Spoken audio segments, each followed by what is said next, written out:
Hey everybody, welcome to the show. This is Counterclipping show number 158 for January 29th, 2024. I'd like to welcome you all from coming. I found some kind of weird spooge on the inside of one of my counter trays. I'm like, what the hell is that? Right as we were going live.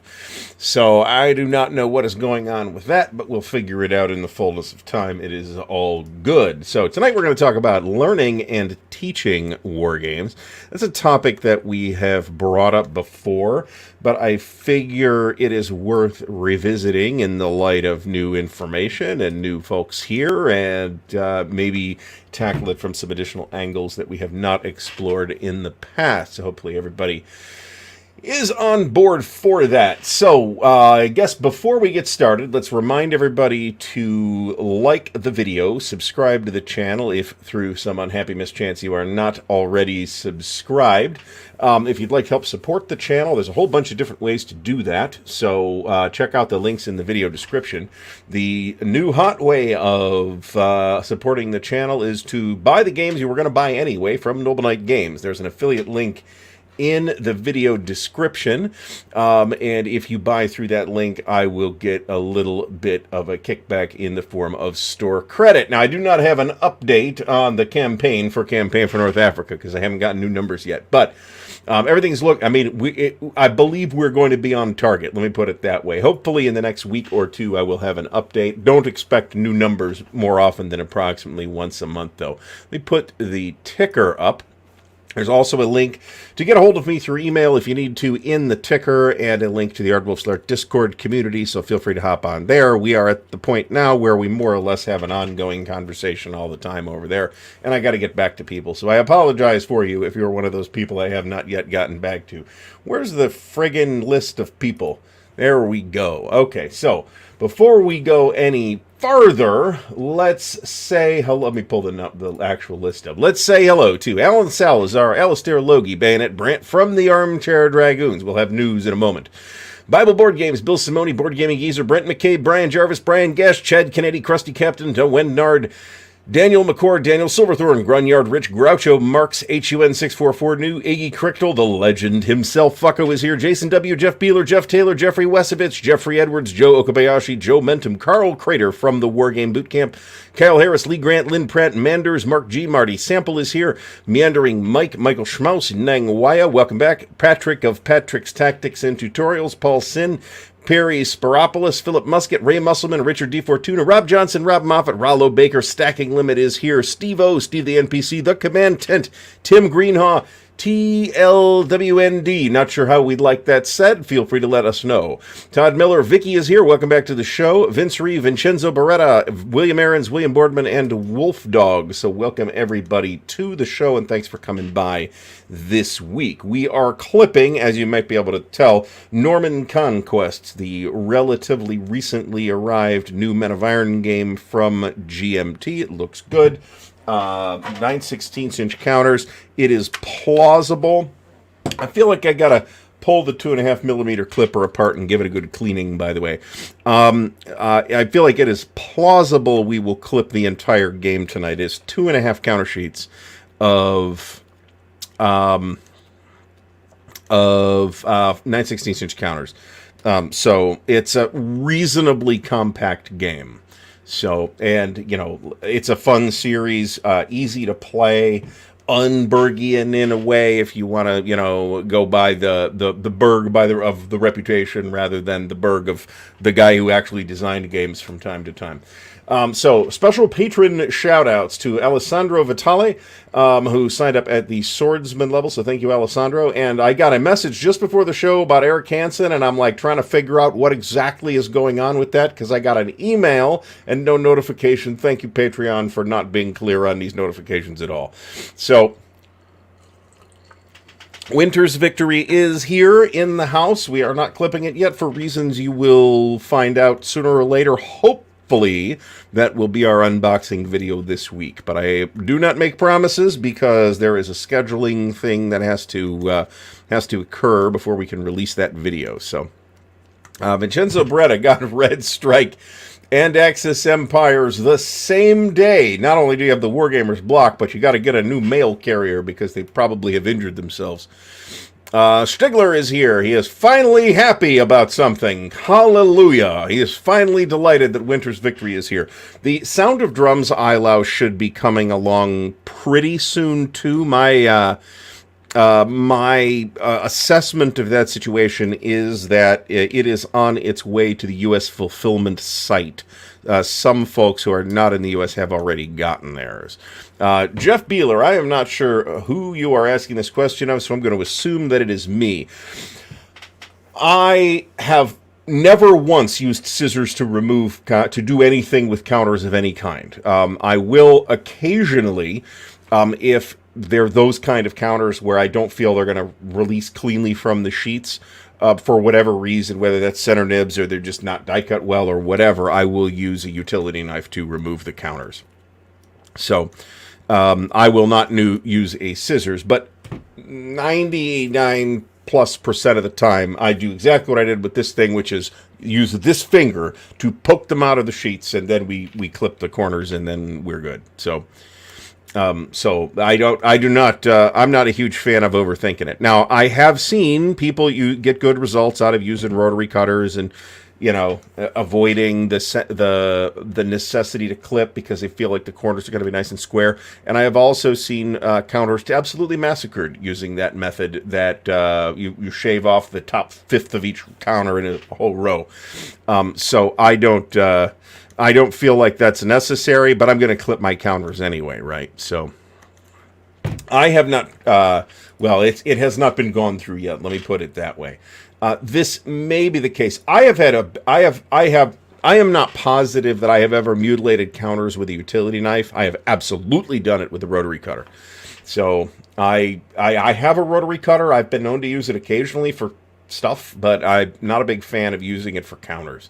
If other people can use it without mutilating counters, then good for them, but I am less skilled with the rotary cutter for some reason. All right, so before we get into it, let's, I guess, explicitly give a shout-out to the official sponsors of the Counter Clipping Show, which is Noble Knight Games. We'll have a message from them later. In the meantime, there's the affiliate link. Super Chats and Super Stickers are also on. It is a great way to support the channel, as well as a great way to get your comment highlighted so that I won't miss it. If you throw it in a Super Chat or Super Sticker, I will get to it, possibly not instantly, since I'm frequently get behind. We are already at 150 plus people here tonight. So I do have I guess I'll talk about some like general business, and then there's like a real announcement. So let me do the announcement first. The meeting, I did a short about this, so some folks will already know. There is Stigler. There is literally one edge on this blade. There's literally topologically one edge. We have had the discussion about what is happening in the wargaming area at Origins, and there will be, once again, a large monster game run by myself and whoever would like to assist from the Columbus bunch. This year, that game is going to be BCS Brazen Chariots. So anybody that wants to stop by, you could sign up for it using the regular means to whatever extent it's going to work this year, or you can just show up and we will find something for you to do. So don't worry about it. It will be on the schedule in the big wargaming area in the big convention hall that the great majority of the convention's activity takes place in. So, all right.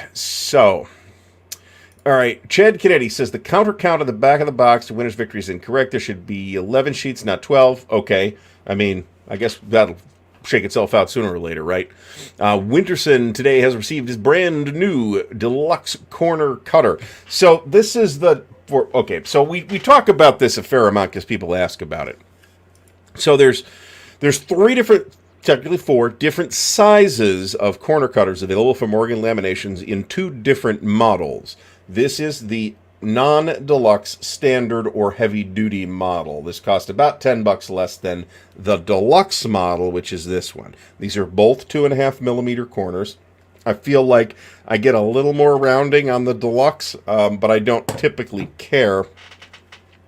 But we've already, talked about how the standard model is a little bit trickier to use than the deluxe model. I don't think it's any faster or slower. You get used to either model, but there's a small chance that you will misclip a counter on the non-deluxe version. So I have a video on that. If anybody wants to check out that video, feel free to check out that video. But Jeff Beeler just got Tanto Monta. Do not see clipping these counters. Many are not squares. Well, I mean, if they're not squares, then maybe you don't clip them. I mean, that's fine. But I will say that whatever, like in a coin game where like some of the counters will be pre-rounded and some won't, I will pre-round the ones that aren't, personally. Excellent.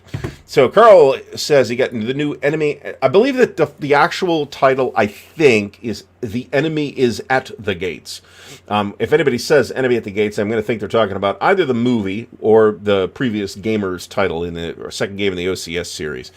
Wade Moore asks, does anyone replace the spring in the standard model? I have not felt the need to do that. However, after several years of fairly intense use, one of my springs on the 2mm clipper, which is the one I use the most heavily, and which I can't find right now, did explode into multiple fragments, so I had to replace it. I called up Organ Laminations, and they figured it out and sold me a spring. They didn't just send me a free one. I had to pay for it, but whatever. I mean, as committed as I am to these friggin' things, I was going to give them the $10 for the spare spring. You probably could go to a place like a McMaster Carr or a place like that, or Granger, to get a replacement spring if you had the specs on the springs. So there we go. Meandering Mike gives us the full title. The Enemy is at the Gates of the Battle for Berlin, Modern War Volume 2. Not exactly rolling off the tongue, is it?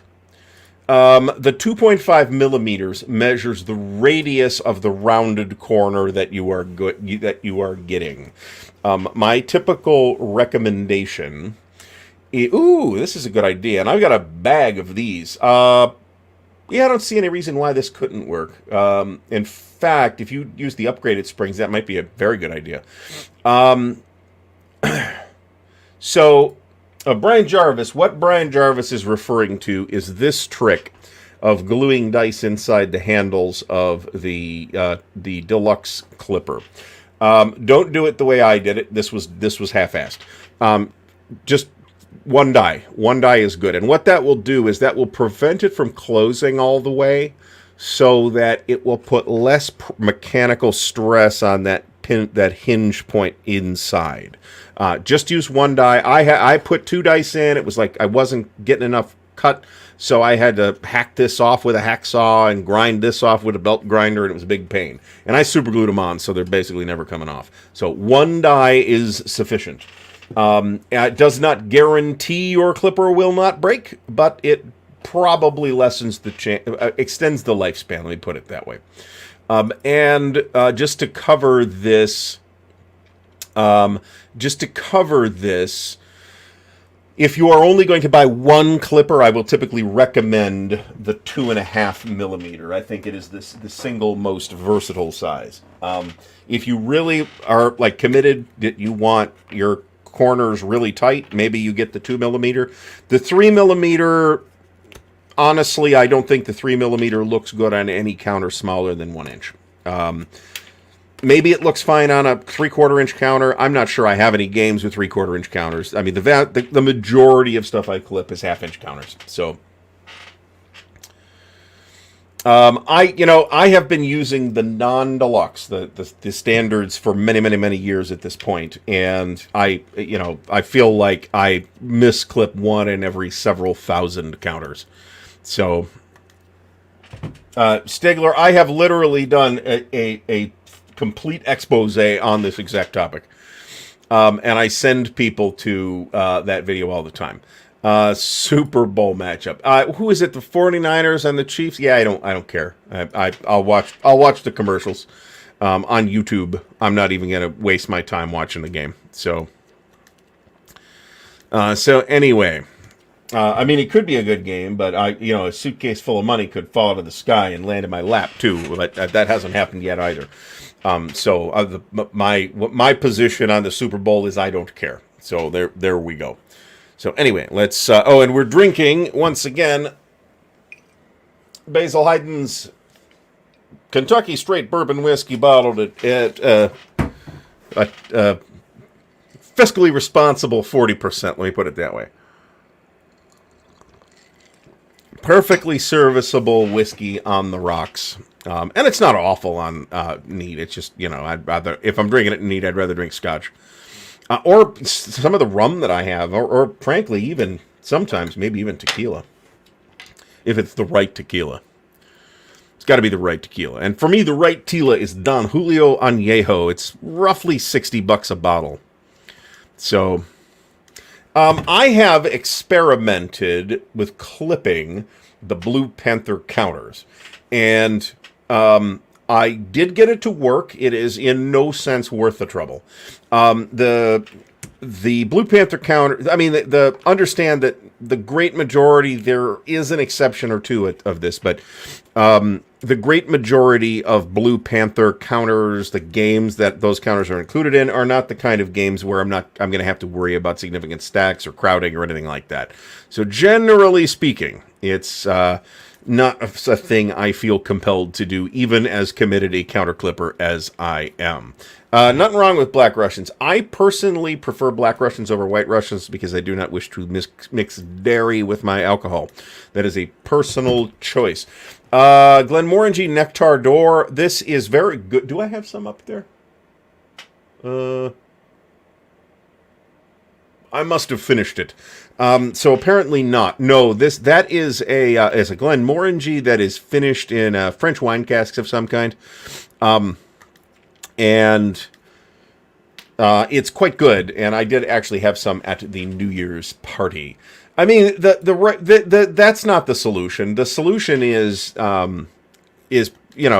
publishers can pre-round the corners of the games, right? I'm not ever going to complain that a game has pre-rounded counters, unless, like Mr. President, it has pre-rounded counters and dog ears on the pre-rounded counters. That's annoying. Exact name of these counters. You mean the counter clippers? So if you look on Amazon for Oregon Laminations Corner Rounder, you will get either this thing or this thing. And again, 2mm or 2.5 is what I would get. All right. Alan Salazar asks, what's the best Scotch whiskey I've ever had? So whiskey in general, and Scotch specifically, is a very personal choice. So I could tell you the name of my absolute favorite Scotch in the world, and you could try it, and you would say, this is gasoline. I hate this. And by the way, Vincenzo Beretta, thanks so much for the support. It is much appreciated. So I will give you recommendations, but, understand that you may differ from the decisions I came to. I like heavily peated Scotch, so that means I lean towards Islay whiskeys. That is one of the islands off the west coast of Scotland. All of those islands are known for reasonably peaty whiskeys, but Islay especially, there's like 8, maybe even be more now, distilleries on Islay. That's like on the Isle of the Skye, there's only like 1. Again, that may have changed, I don't know. But when I last looked, there was only 1. Talisker is the distillery on the island of Skye. So I like, probably my standard favorite is probably Kalila. It compares very favorably, I think, to Lagavulin, except it's $30 or $40 cheaper a bottle. Is it quite as good? Probably, maybe not, but I think it's a little less polished. But polished and peaty aren't necessarily two things you necessarily want. If you like over-age a Scotch, it will tend to mute the peatiness of it. So Ivor Airman, this is up to you, but your counters will look better if you round them. I will tell you that. All right. Eric Goebel clipped one of his 1914 Hell Unleashed counters and stopped. I mean, again, they're super thick. You can do it. I did it successfully with nail clippers. I just don't think it's worth the trouble if you're clipping Blue Panther counters. It's not really possible. It's definitely not possible to do with one of these. It might be possible to do with one of these. But there's another factor. I feel like maybe there's some typos on these counters, by the way. So on any given counter, as a side effect of the die cutting process, there's a little bit of a rounded bevel on the top edge. Okay, that's where the die sliced into the counter sheet, right? And you will get a very similar beveling effect, assuming you orient the counter correctly in the counter clipper, when you round the corners using one of these tools. On the other hand, the Blue Panther counters don't have that bevel because they're not cut that way. I don't know if they're laser cut or what, but they're definitely not cut using a die. So you will have that. You will not have that bevel on the edge of the counter, but you will have it on the corner if you use an organ laminations tool. So even if I were, for some reason, going to clip a Blue Panther counter sheet, I would not use one of these. I would probably use a utility knife, honestly, or one of these dealios, one of these little magical tools that you can use with a pair of nail clippers. So, all right, John Longshore is bringing a bottle of Royal Oak, Michigan's finest distilled whiskey IPA to Winterfest. All right, well, we'll be happy to give that a shot, John Longshore. Thank you. All right. So I think this phenomenon. So I actually think Stigler is correct here. I think this is a somewhat older phenomenon than last year or two. I think maybe the last 2 to 4 years. But where did that go? I'll put this in with those. But a lot of most of the major publishers are now using die cutting that's good enough that you don't really get much of a dog ear, even if you don't round the counters. They're still going to look better if you round the corners, but it's a little less necessary. But, bear in mind that one of the reasons why we clip, or those of us who do clip because we are relatively frequently dealing with large, dense games where the dog ears will really screw your stacks up because they'll drag on other stacks. So there you go. Roger Hem says, totally fair. McAllen cask strength, it's great if you can afford it. Dalmore's good, but I felt like it was a little expensive for the quality that it was. I've heard it goes really well with cigars, which I'm prepared to believe. I haven't tried that. All right, Stigler says Norman Conquest is under the laminations. Actually backed out of P5 because not like Meta Iron Tri-Pack at all. A lot of okay. I mean, you are going to get some unbalanced battles in there. Is under the laminations. I'm not sure what that means, but if you do have to be in any of these. I don't want to say any, but you are not necessarily going to be guaranteed balanced contests, right? You're going to have to actually examine the actual scenarios to tell which ones are balanced and which ones are not. So, and not really, I would almost certainly love Port Charlotte. Is Port Charlotte, did Port Charlotte, so Port Charlotte was a defunct distillery on Isla that there was still kind of a lot of their barrels in circulation. So I wonder if maybe they have resumed production now, because I do see stuff that says Port Charlotte on it nowadays. I'm sure I'm not sure, but I probably like it. This is completely true, but no, he doesn't believe in counter trays or punching his counters either. So there you go. Bayonet Brant from the Armchair Dragons. Thanks so much. So, yes, so there are, in addition to Brazen Chariots, per Brant, there are over 100 other wargaming events on schedule for Wargame HQ at Origins. So there's plenty. And this is a noticeable increase over last year. The War College is not the same people doing it, but they do talk to each other. So there is some communication there. And there's going to be a robust slate of War College seminars as well. Lagavulin 18. I've never even seen 18. The 16 is the standard stuff. Groucho Marx. I like Irish whiskey. Depends on what kind. But I prefer Irish whiskey over bourbon, actually, or Canadian whiskey. But, I mean, that doesn't necessarily mean that there aren't individual good bourbons or Canadian whiskeys. That would be nonsense. All right, Alistair Logie bought a 25-year-old Macallan. So if you did that in the last 10 years or so, then, yeah, it's an astonishing amount of money. If you did it 20 years ago, it might have been less. Now that amount, that's like a three to $5,000 bottle of whiskey now. It's absolutely nuts. So, all right. So Brian Jarvis steering to the top, and I didn't intentionally pick a game that is really easy to learn and teach on purpose, but it just kind of worked out that way. So Brian Jarvis says that he learns a new game best by watching how to play videos while clipping counters. I do feel like the instructional videos are useful. However, I mean, there's a huge disclaimer there, which is that instructional, as somebody that's done them, instructional videos are a tremendous amount of work to make. Even the tiniest error will result in massive pushback.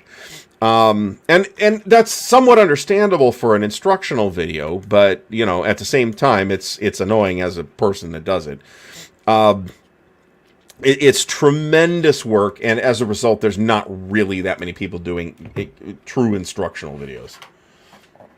So, all right. So Joe Price got winner's victory around 5 p.m. Chad Kennedy says, civilized people drink rum and round their corners. I like rum. Rum's one of those things where I don't really know anything about it, and I managed to randomly buy a bottle of rum that I think is good enough to drink neat. In general, rum is something I would normally associate with mixed drinks. That's a little unfair because you can totally get good rum or tequila.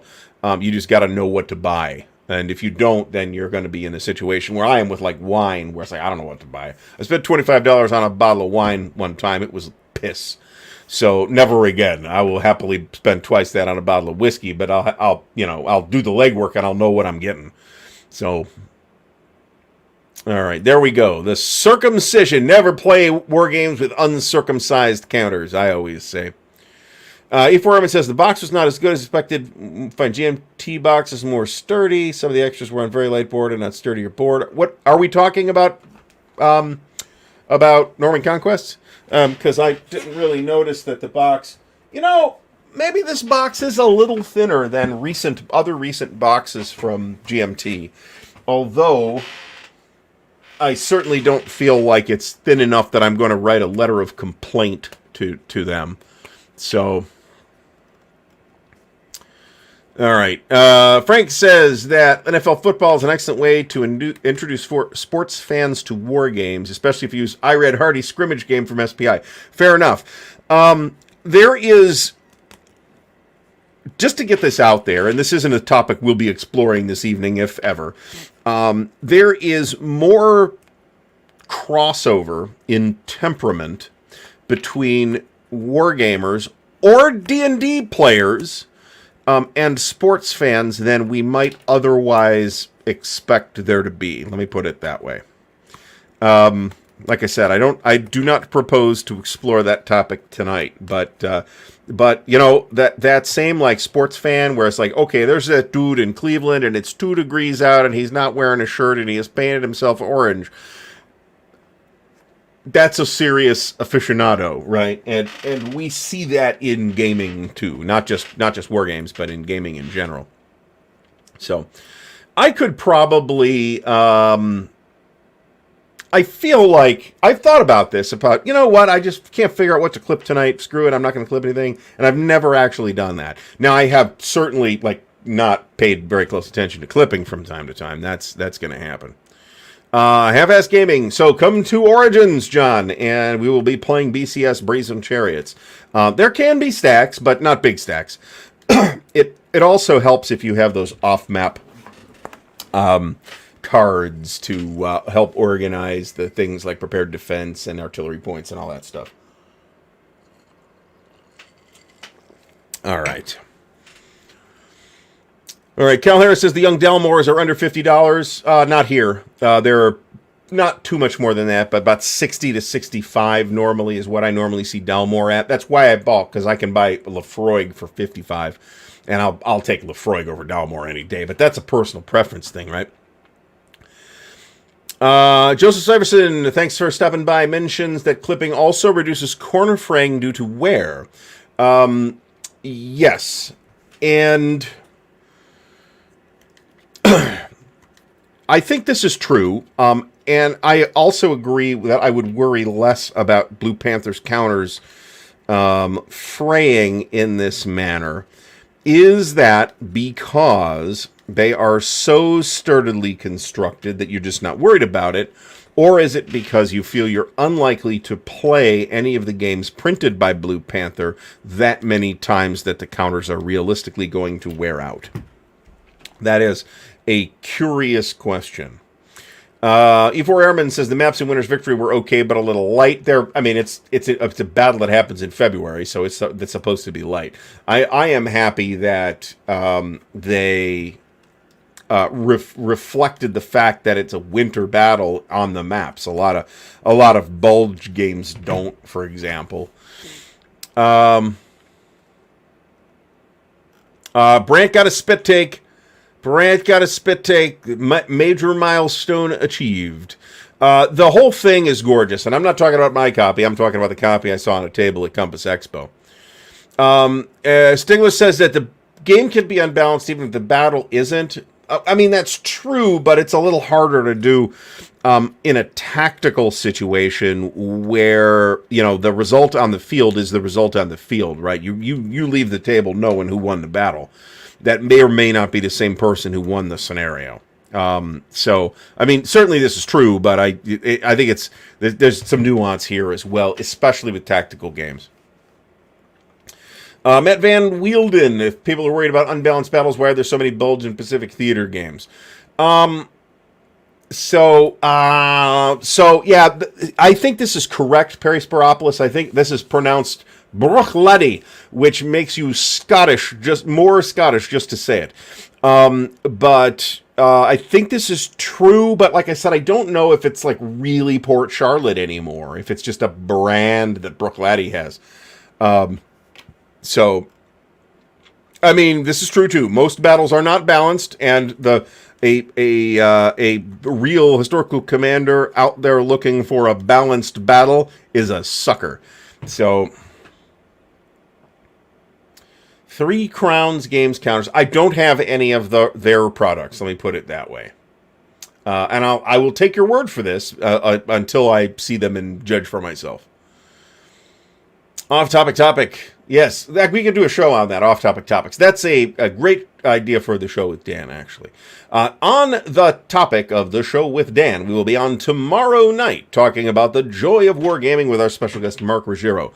So be sure to stop by for that. So Jeff Beeler says, what games do you use to teach wargaming to newbies? He learned on Panzer Leader, which means he was deterred from buying Beta Fom because it appeared to have infantry with a zero attack factor. I've never really looked at Beta Fom. I mean, Panzer Blitz, I have said this many times, okay? So there are pedagogical techniques that work, okay? That don't necessarily apply to war games because we're talking about a recreational activity and not an activity that the vast majority of learners are there because they have to be. I have always maintained that while maybe you don't want to throw a complete newbie into the whirlwind with something like ASL or Pacific War or whatever, interest in the topic that the game is about is more important than the complexity of the game. So I would not hesitate particularly to bring, if I knew somebody was like really into the Bulge, I wouldn't hesitate to start teaching them a medium complexity Bulge game, regardless of what their level of experience is. Now, again, maybe you don't stick them with Time for Trumpets or Wacht am Rhein, the decision Wacht am Rhein or something like that. Yes, that is the legit price. It is crazy. So low three figures. What 15 plus year Macallan used to cost, but it not anymore. Mark Hodgkinson says GCACW we're going to learn from. So the other variable here, of course, is what is your learning method, right? I guess I'll talk about learning method in a bit. What is your learning situation? Are you do you buy a game that you are going to sit down, put it on a table and with the rule book and figure it out yourself, or do you have experienced players to help coach you? If you do have those experienced players, then that makes learning a more complex game potentially a much more complex game, much more practical. There are plenty of wargamers who started with Advanced Squad Leader. And that is because they didn't learn it from the rule book. They found somebody to teach them Advanced Squad Leader. Maybe they went in through starter kits, but, maybe not. Molotov Cockatiel Games, read the rules, but like watching a playthrough or how to see. I like to see the sort of flow presentation as well. I actually agree with that. Mark Hodgkinson mentions GCACW, and I will generally agree with this. However, having gone through, if you haven't seen the shorts, there's a bunch of, I released about, 4 or 5 or 6, something like that, shorts yesterday about a scenario of, Stonewall Jackson's Way 2 that I played through. So kind of, I haven't played GCACW in like a year or two, something like that. So I'm a little rusty, so I'm looking stuff up in the book, and I'm reminded it's really not the easiest rule book to learn from. The game itself is relatively simple, right? But at least the basic game is. But trying to learn from that rule book, I think, is not super duper easy. Can it be done? Yeah, it can, but it's not super duper easy. Marty says doesn't like how-to videos. He puts it in a slightly less French version. He says RTFM, which if you don't know means read the fucking manual. I am sort of sympathetic to this, but different people learn better and more efficiently in different ways. Some people do, in fact, learn how to play a game by just reading the rule book. Maybe they have to do it a couple of times. I actually tend not to learn particularly well by reading the rule book. I tend to learn pretty well by skimming the rule book, kind of getting my feet under me with, okay, here's how I'm going to get started with this, and then I set it up and start playing badly, and then kind of figure it out, looking everything up as I go. That is actually my preferred way to learn war games. Ted Cox says the ASL community is understanding of mistakes because we all make them. I mean, that's true, but you also there's also a lot of them, right? And just the mass helps. Kyle Harris says regarding instructional videos, we're all students here, and the contents make comments, making corrections, or pointing out errors is just as useful in the end. Yes, this is quite true, and I don't mind that. But one can be a douche about it, if you know what I'm saying. There are definitely. There's also a factor with the specific game in question. My way of learning games that I just described, the way I think it feels most painless to me, of setting it up and pushing pieces around and looking stuff up, works exceptionally poorly with Mark Herman's games, for example. In a Mark Herman game, I'm guessing there are exceptions, but the ones that spring immediately to mind, like Pacific War, Empire of the Sun, or Churchill, you really kind of want to read the rule book. It really does take, those rule books really do take careful reading. Not Churchill so much, because that's very easy. Clark Commando 1983, Mark, thanks for stopping by. I sent you an email with the info for tomorrow. All right. Perry Sparabla says most wargame play videos are not too instructive, more like sportscasting. Sometimes, yeah. There's definitely a craft to it, right? I mean, I think the person making the video has to decide what kind of video it's going to be. Is it going to be instructional, or is it going to be play-by-play, right? If it's because those are two different skill sets, right? Maybe you're good at explaining things, and maybe you're not. But maybe you're terrible at explaining things, but really good at kind of describing the action that just happened in a narrative way. And I think that can be enormously entertaining. I've watched a shit ton of videos that work exactly like that. Stuka Joe is really good at that. I think Stuka Joe is the best at anybody. I'm not sure there's anybody that's close to where Joe's at with that particular technique. The Counterattack playthrough series, which I haven't seen anything from in eons, was really good at that, I felt. Now I'm going to feel guilty because there are definitely other people who are good at it, and I'm forgetting who they are because maybe I haven't seen a video in a while. Patrick of Patrick's Tactics and Tutorials is doing a great job with live play video, which is not quite the same thing either.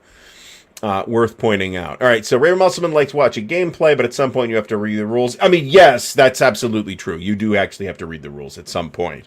I just usually find that I absorb the rules better after I have fiddled with pieces. Scott Bell says the Academy Games birth of, I think that's the birth, well, I forget what it's the birth of. It doesn't feel like it's the birth of America anymore, does it? Good for newer players, fairly simple, but there's definitely strategy. 878 Vikings is not one that I've played. I have played 1775 Rebellion, and it's pretty good. I would agree that it is a good game for somebody who is maybe got some experience with board games, but not necessarily a ton of experience with war games. I think those games, at least 1775, are a pretty good fit there. And I will also mention that there is a digital version of 1775 Rebellion as well that you can get on Steam, and it's pretty good. I've got it. All right. Kilhoman Mahir Bay. I have not had that, actually. I should do that. I have had Kilhoman, but not that particular one. All right, so Phil Hadfield asks, should historical war games be balanced, or should they be more patterned on the actual forces, which were rarely ever balanced? This is a great question, and I think this is going to be a decision made by the designer, or maybe the developer, or maybe the publisher, but somebody's going to make this decision, right? And maybe it is made in a casual way, whereby the designer or developer or whoever has just decided, we have now done enough work on Order of Battle research. We are going to move on to the game and leave the Order of Battle where it is. I think that's a decision that a designer could make. Let me put it that way. Not to say that I necessarily agree with that decision. I mean, it does. So to some extent, you can rely on the work of previous designers, right? Now, you could get in trouble doing this too, right? But, if you're doing a bulge game, I mean, how much Order of Battle research do you need to do right now? That's not to say that some haven't, right? Danny Parker or Bruno Senegalio have done tremendous research to put their bulge games together. But it's probably reasonable to say that many designers designing bulge games are possibly putting less effort into their research than, say, Bruno or Danny. So, all right. I would love to try their dark rye. I love rye whiskey, American rye whiskey, and I would be delighted to try that. Vincenzo Beretta. Ironically, some of the best pre-cut counters come from Avalanche. Yes and no. So Avalanche was nice enough to send me a number of free products relatively recently, and you've seen some videos on some of that stuff. And I actually have generally had a reasonably positive opinion of their counters. The maps, not so much, but the counters, I think, have generally been pretty nice. However, that said, of the counters that I got, they're kind of all over the place. Some of the counters are matte, some are very glossy. Some have center nibs, some have no center nibs. Some I have, they all, I mean, like graphically, like counter design-wise, I actually think they all look fairly decent. But they're a bit inconsistent across multiple games, and even within a specific like Ziploc product, I think I got 3 different types of counters, like on different stocks, and I was not a big fan of that. But all right, so there are people whose opinions I trust that said, yeah, maybe Scrimmage wasn't that great, but it was actually kind of interesting, and I am inclined to think that that's probably correct. For one thing, I think Ired Hardy was a really interesting designer, and learning a little more about Ired Hardy, I think that he's become more interesting. There's one of my all-time favorite SPI games, Outreach, is in fact an Ired Hardy design. Joseph Syverson says instructional videos are helpful for conceptual overview, but don't replace reading the rules. I mean, I think you can't argue with this.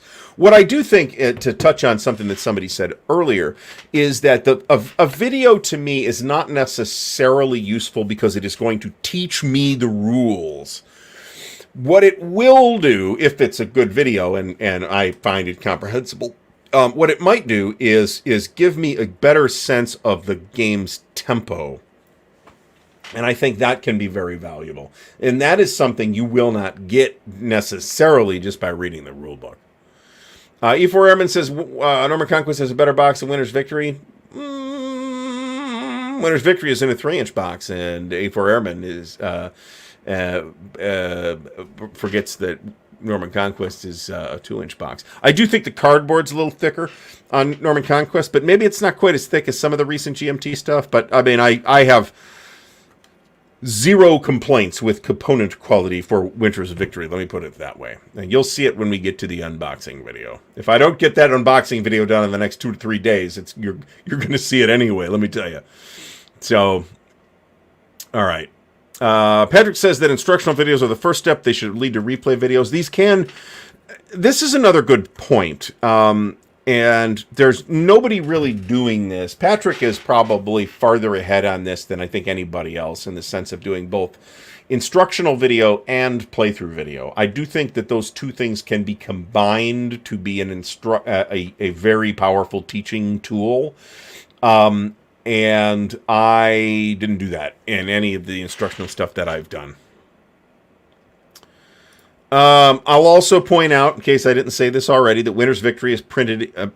Marty can correct me if this is wrong, but I believe 100% of the Winner's Victory components were manufactured here in the U.S. That is not the case with Norman Conquest here.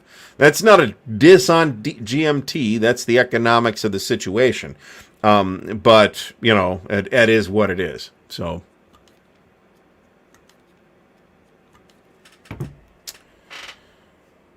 all right.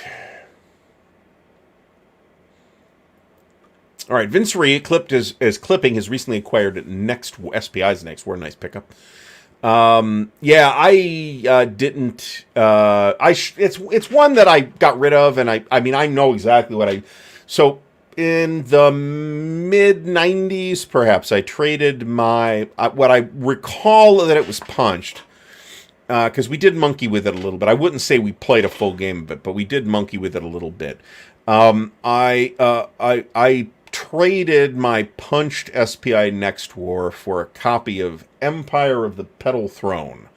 I can't really complain about that deal. I still have that beat-up copy of Empire of the Petal Throne. It's not in amazing condition, and it is missing the map, which probably means it's not worth the several $100s that it might otherwise be worth.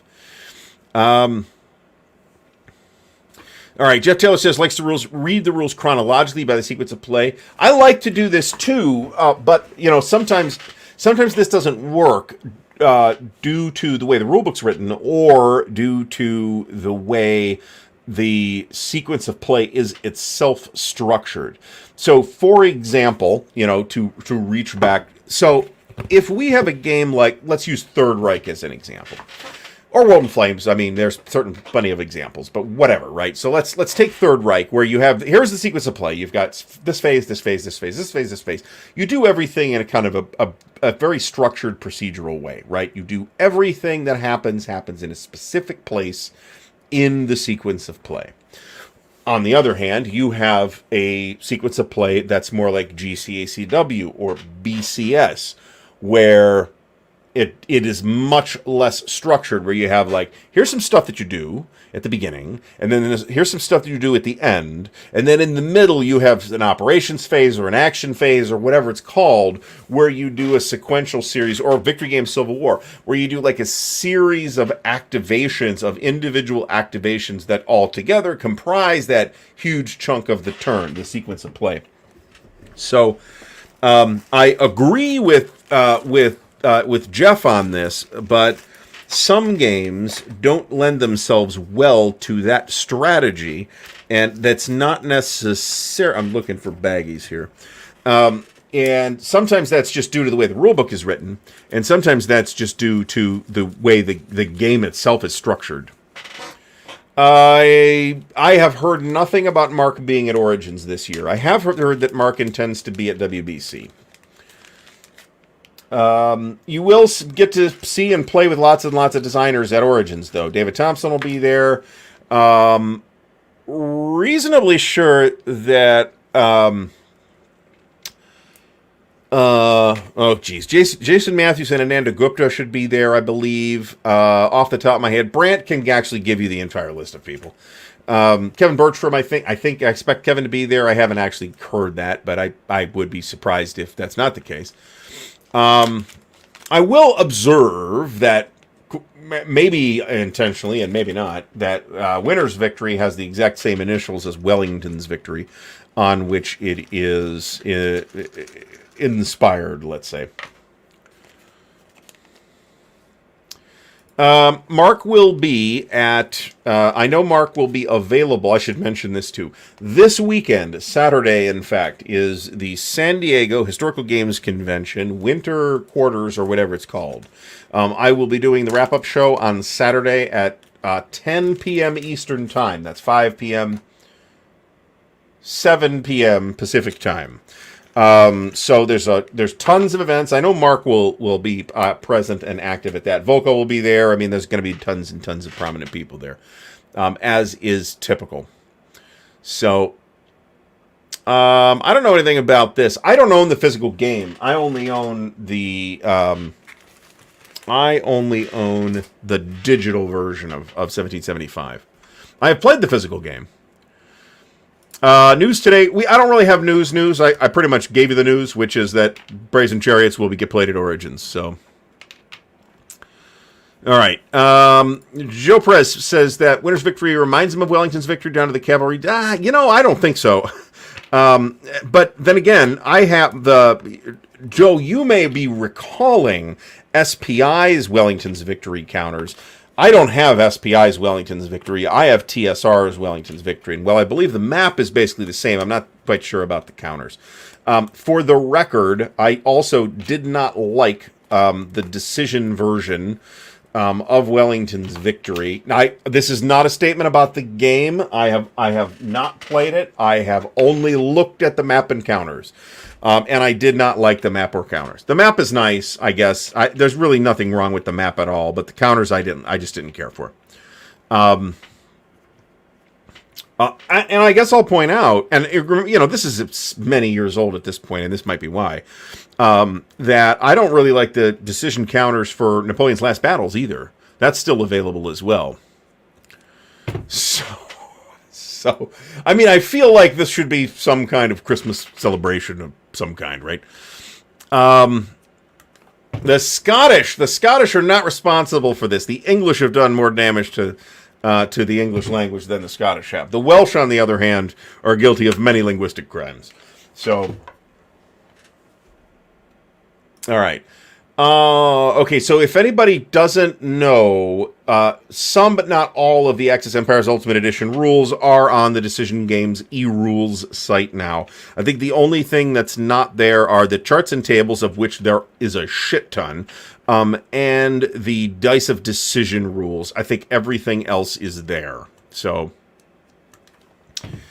Vincenzo mentions Red Strike. I haven't seen any of these. I know that Mo did some content on this, and several other people have done some content on this. And frankly, if I was more interested in this topic, I'd have been all over this because it looks amazing. I'm like, man, I got so much in this. It's not really that much, but I feel like I am over invested in the Cold War Goes Hot topic. I mean, to the extent that I've got like. And I'm not getting rid of anything either. I'm not getting rid of NATO. The Cold War Goes Hot. That's terrific. I'm not certainly getting rid of Third World War. I can guarantee both of those are terrific. And the 1985 stuff from Thin Red Line looks really good as well.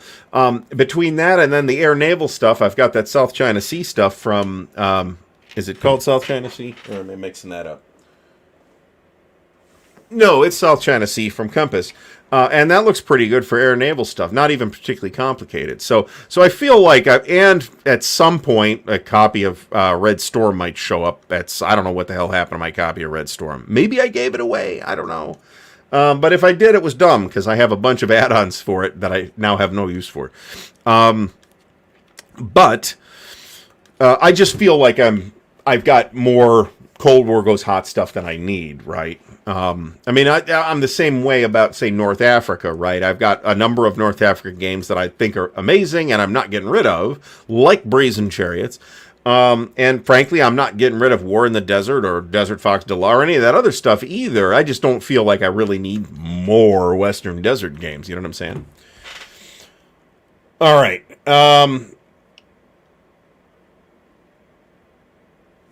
All right. So, I mean, there is an art to designing victory conditions such that you can, have an engaging contest between the players, even if the historical situation was not balanced, right? Which it normally wouldn't be. So, I am personally delighted that Stigler is delighted with Winter's victory. I am also very, once again, we're going to have this depends on whether Walter Vodovsky can get his High game out this year or not. I don't know if that's going to happen or not. I hope it does, because then we'll have like three or four High games out this year, and, can't have too many, can we? William Boardman says, bring back Traveler Tuesday. It will return eventually as soon as I get some time, man. I'm dying for time here. I'll mention this, and I have mentioned it before, and I don't want to talk about this because I don't want this to be like a platform for personal self-promotion. The CSR process is now underway, and that is eating some of the extra time that I might otherwise have had. Let me put it that way. Is that the only factor? Absolutely not. But that is a factor that is happening like now. So, all right. So Mark Hodgkinson says, in history, smaller force can counterattack by stealth. In games, it's often not a good idea to counterattack, exceptions Empire of the Sun and OCS. I mean, you absolutely want to attack in OCS. Let me put it that way. And in fact, those games that have come out, let me rephrase that because I don't think any have come out that this applies to. OCS games in which there aren't legitimate opportunities for both sides to attack tend not to make it all the way through the production queue. Let me put it that way. Pax Baltica and With Sword and Shield are Three Crown games. So Three Crowns Games is a publisher, correct? Because when I hear Pax Baltica, I'm thinking of a game from GMT, but maybe that was a slightly differently titled game. Or should Diet Coke? Diet Coke should be poured directly down the garbage disposal, in my opinion. I'm not positive that Gauss is really the most complicated game system in wargaming, but it's definitely on the list of most complicated games in game systems in wargaming. And Vincenzo points out that American football does have sort of an attack and defense. There are many military metaphors can be applied to American football. This is absolutely right. Yeah, I think we are going to do a disassembly of the 2.5mm clipper because I notice it's leaving a little bit of dog ears, and that says to me that it needs to be cleaned and or sharpened. I've never tried nor felt obliged to try sharpening the die edge here, but I might try it. All right. Brent says that 3CG and TS Wargames have some overlap. TS Wargames handles some printing and distribution for 3CG, and 3CG helps bump up TS Wargames' overall catalog. So we're talking about Three Crowns and TS. Who's TS? Remind me who that is.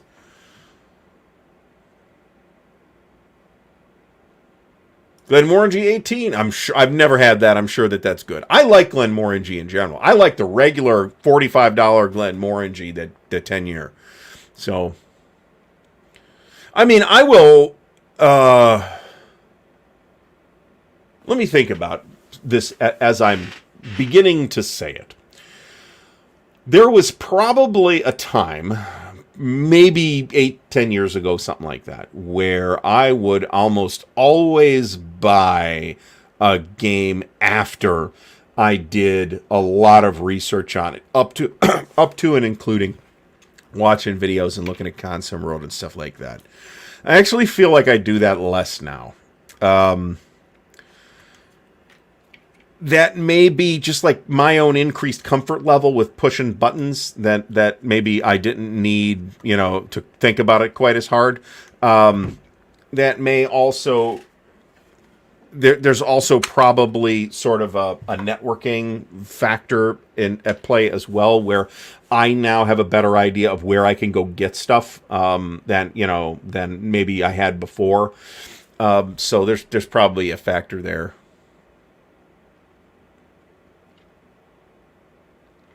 All right, so. All right, fantastic. Glad you like the shorts. I'd like to do more shorts. I noticed that, so I pulled some more shorts out of the tool I'm using to generate shorts, but the GCACW shorts were not those kind of shorts. Those were shorts I actually did myself. And I might stitch those together. I don't know. But if people are watching them, I'll keep doing them. So keep watching them, thumbs them up, and I'll keep doing them if the numbers look good. All right. So Perfectus Albion says learning to ASL prior to the starter kits was I mean, if you had to learn it from the book, yeah, that is. I mean, when I say that the ASL rulebook is a terrible teaching rulebook, understand that it is not written to be a great teaching rulebook. It is written to be a reference rulebook, and it is very good at that. It is terrible at teaching. Can you learn the game from it? I mean, I can't imagine that it is impossible, but I also say I'm not doing that. But I'm not in a position where I have to say I have to do that either, right? I know people that play ASL. I could have somebody come over on next Saturday and play ASL with me. This is totally true. We're complaining about that. I'm gonna make a picket sign about the aggressively thin box of Norman Conquest and stand out in front of GMT's offices picketing due to the thinness of the box of Norman Conquest. So I would advise us to maybe. Not that anybody here is going bananas over that, right? Except maybe Stigler. But display some perspective, okay? Right? These are not serious problems. Remember that time when Union Carbide killed 250,000 people? This is not that, okay? So, flanking is... I am convinced that... I'm going to complain about GCACW here for a second, because these are things that came up. First of all, the explanation of the way that flanking works in the rulebook is actually pretty clear. There is an illustrative graphic on the player's aid card that I think is absolutely worthless, unless you already know how the rule works, in which case you didn't need that graphic. Retreats is fussy. I will certainly agree with that. However, a step-by-step retreat procedure with retreat priorities and all that is on the player aid card. I think a bigger issue is actually the recovery phase, because that's not on the player aid card, and it really ought to be. I would rather have had them blow advanced game stuff out to its own separate player aid card and put the recovery procedure on the player aid card. It is not with, unless they changed that in a more recent edition. I'm playing with the one out of Stonewall Jackson's Way too. I don't think they did. Steve Dolges, thanks for stopping by. It feels like he could teach GCACW pretty well, but the rulebook in vacuum. Yeah, I do feel like it's certainly not the most difficult rulebook I've ever seen, but it is not the most clearly written rulebook for the noob either. All right. P51D fan, welcome to the show. Started on Tactics and went to Starship Troopers. That's an interesting progression. Tactics 2? Okay, gotcha. Because there's a huge year gap in there, right, between 1954 or whatever Tactics was, and when Starship Troopers came out, which would have been the late 70s or early 80s. McFudpucker's still trying to understand Carrier. I've never played Carrier. I do have Tokyo Express, right? I do have Tokyo Express still. I was not dumb enough to get rid of it. Victory Games titles in general tend to have not the most accessible rule books. They're pretty. A lot of those games seem pretty procedural. I mean, I'm not a big victory games expert, but I mean, I can't vouch for Carrier, which I have never owned. So Brant asked a great question, so feel free to answer this if you haven't already. Those of you who learn best from watching videos, do you find it helpful if publishers put QR codes in the book to link to videos for that specific rule or mechanic? I have seen some publishers do that. I have never seen that, Brant, and I'd be curious to know what publishers you are talking about. Maybe it's just publishers that I don't tend to buy stuff from for topical reasons. I have seen barcodes now in rule books increasingly, but I don't know that those will send you to instructional videos. And Carl prefers watching the instructional videos after reading the rules, which again, it's not my path, but I think that makes sense. Mike Reed says, so this is, I mean, we've already said this, but I'll say it again, maybe in a slightly different way. The single best way to learn a game is not to learn it by reading the rule book over and over and over again until you have absorbed the material therein. The single best way of learning a game is sitting down and playing it with a buddy who already knows how to play it and can teach it to you. This is a more enjoyable way for most people to learn the game, and it will, if assuming they're a reasonably experienced player and have some idea what they're doing, it's probably going to not only teach you the rules, but it's going to teach you some measure of competent play as well, which a rule book might not teach you at all.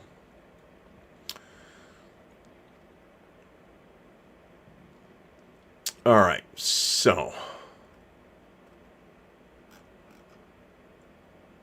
Groucho Marx mentions harsh rules. That's Ben Harsh. That is he doesn't really, I don't think he really does, and he's done the occasional unboxing video, but like 95+% of his videos are instructional videos. And while they are not all war games, most of them do infringe somewhat on the wargaming space. And he is probably the single person doing the best instructional videos for board games that I'm aware of. Jean-Michel Grosjou did some pretty good stuff too, but those were kind of hybrid instructional and playthrough videos that I've watched from him. All right, we're going to try and speed up here because we are like half an hour behind the clock here on the comments. So let's try and speed up. Let's do Tim Greenhaw here. Tim learned GCACW at Winter Offensive, had never played before then, read the rules but was not very clear. Learning from the designers was hands down, and there's a tremendous amount of play experience at that event. Frank asks a legitimate question that I'm going to probably think about this for a minute before I answer. What makes it easier to learn from another person than from the game rules? Does the person need teaching experience or just grognard experience? Frank learns best in this order: video, rules, people.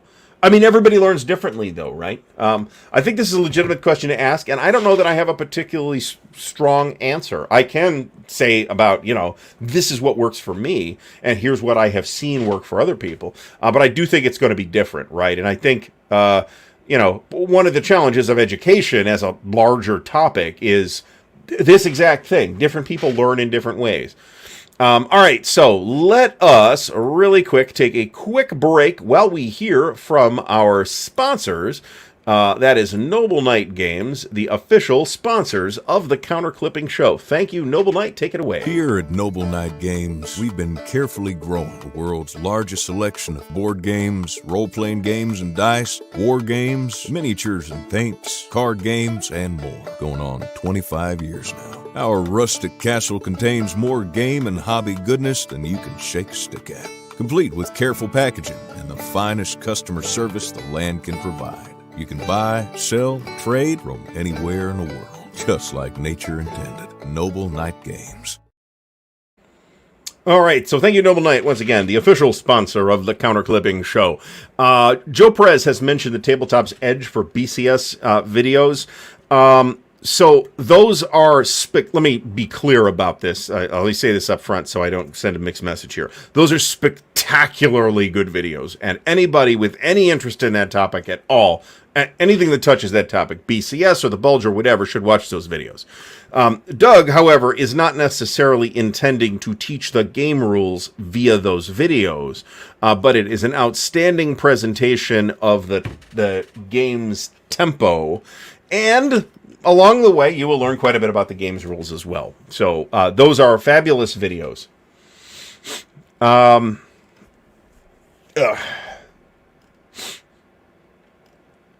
right, I missed the Counterattack playthrough channel too. Yeah, I mean, Mason Duke, thanks for stopping by. BCS is great, and Doug's videos are fabulous as well.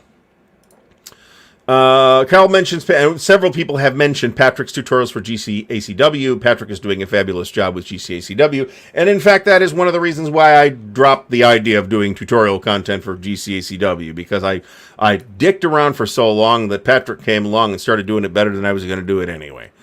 Phil, may you know, right now time is just freaking killing me.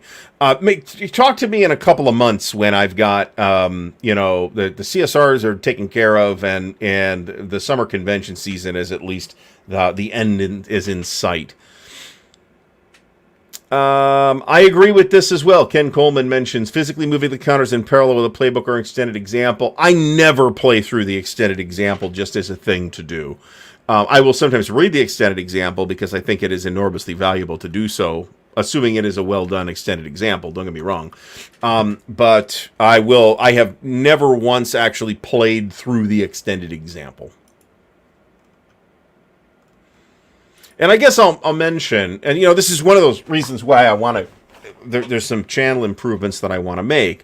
Like a new microphone, right? And the sound quality on this show is not all that it could be. I do not regret purchasing this microphone. This is a Blue Yeti microphone, because it is a great starter mic for a little over what a starter mic you might want it to cost.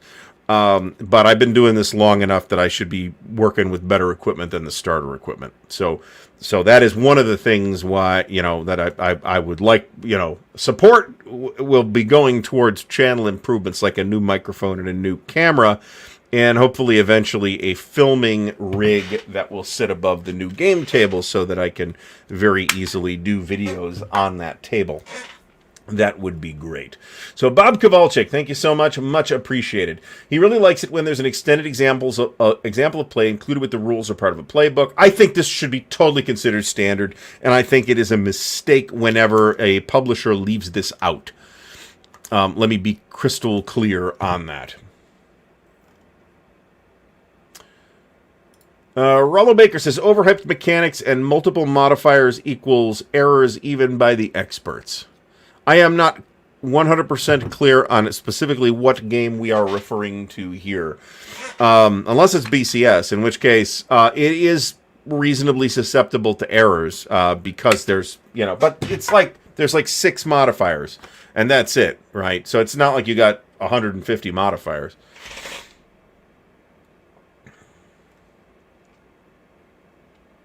All right. All right, Vincenzo mentions a video by Marco showing 10 games to learn in order. The 10th is the graduate. I'm not sure I've seen that. I feel that sounds familiar, but I don't remember what any of those games were. And while I love Marco, and I think Marco does great content, increasingly in recent years, Marco has been doing less content for me as he has moved more into, he still does the occasional war game, but as he has moved more into general board games and a little less into war games. This is not a criticism of Marco, okay? If that is where his enjoyment is coming from, he should be doing that. Okay, I'm not going to tell people you should be playing war games because it will help, you know, build character. And no, you know, if people are going to do what they're enjoying doing and not do what they're not enjoying doing. So if Marco is getting more joy out of that Pantone game, then do that. Cool. All right, we're trying to speed up here. Marty mentions Avalanche maps are an affront to graphic design. Fugly. There are occasional exceptions. Soldier Emperor is the one I can think of off the top of my head. I actually think it's a pretty decent looking map. Paper quality's not great, but or I should say this, like the surface quality, it's really friggin' shiny, and I don't like that. But the map is, I was like quite surprised that it was as attractive a map graphically as it is, because that isn't a thing I normally associate with Avalanche Press.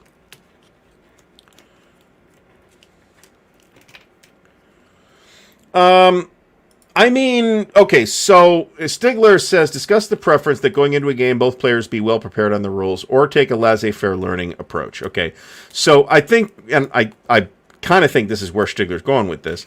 I think communication is the right way to go here. Certainly, if somebody's like a WBC and is in some kind of tournament, probably their expectation is that they're going to get a competitive game, all right? And if that's the case, then they're probably not going to appreciate it tremendously when some noob shows up and gets rolled and stuffed into bushes. So communication is the key on that, I think. I think people do need to clearly communicate. This is what I expect to get out of this experience. We're going to learn it together and get better at it. That's perfectly cool, but everybody's got to be perfectly cool with that. I know people who will not play with like that. They demand. Now, this is a person I don't play with, but I'm just saying, I know a person who does this, and so do you, Stigler, who will absolutely demand competitive play at all times from his teammates and his opponents and everything.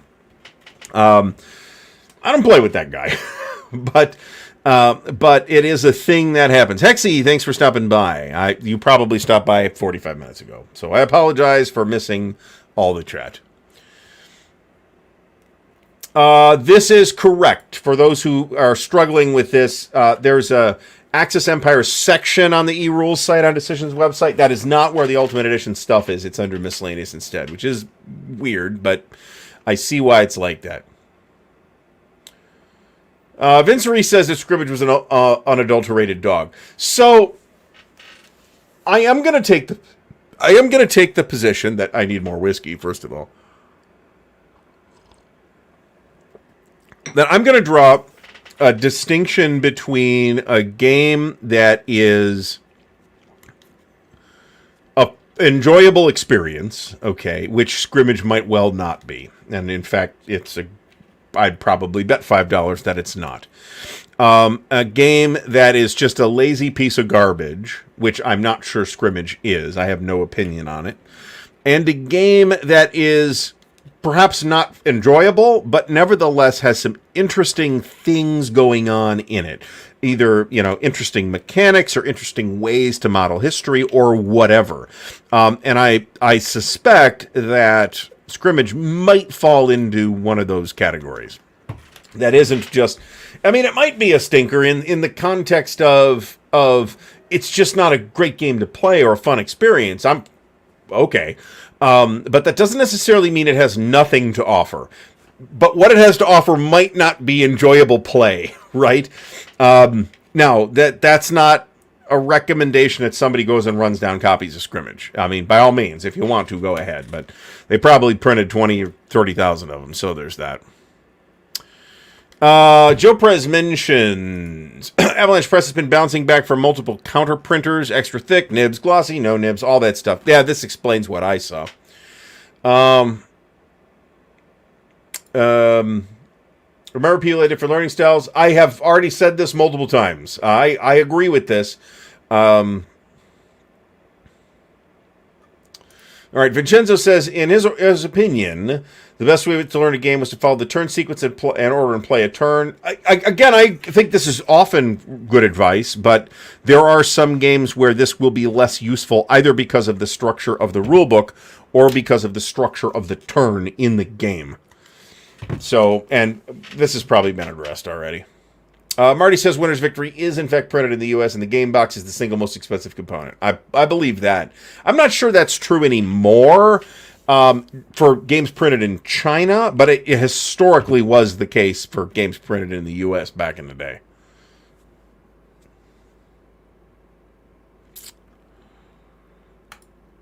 Okay. Perfidious Albion says, what kills me with the Panzer Grenadier system is the overhead view of the vehicle silhouettes without facing considerations. The unit components are too good without armor facing values. I will mention that unless something has changed, and maybe it has, I don't know. To the best of my recollection, Panzer Grenadier armored vehicle counters are platoons of vehicles, so generally something like 3 vehicles, right? Do you want to reflect facing on a counter that represents 3 vehicles? Maybe you don't. Vincenzo Beretta mentions, and this is something that we've seen, regarding unbalanced situations, why not have 2 victory conditions, a historical set of victory conditions and a balanced one? Another technique I have seen is historical setups versus balanced setups. There is, for example, a balanced historical version of the setup for Paths of Glory. There's another game like that that I've seen recently as well, and I can't remember what it was. So lots of us have been jamming on Civil War stuff lately. I know Hexy's Wardrobe, I think it did some GCACW as well in the last few days. All right, so Stigler says he prefers an on-camera playthrough to an AAR where the author just keeps the camera focused on a static end of game and points at it and what. I mean, I agree with this, but it's easier to do those after-action report type things, right?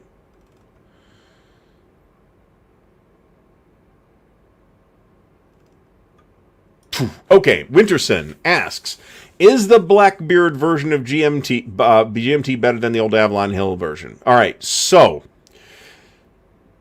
for those who don't know, and this may already have been commented on in the chat because I'm still like 25 minutes behind.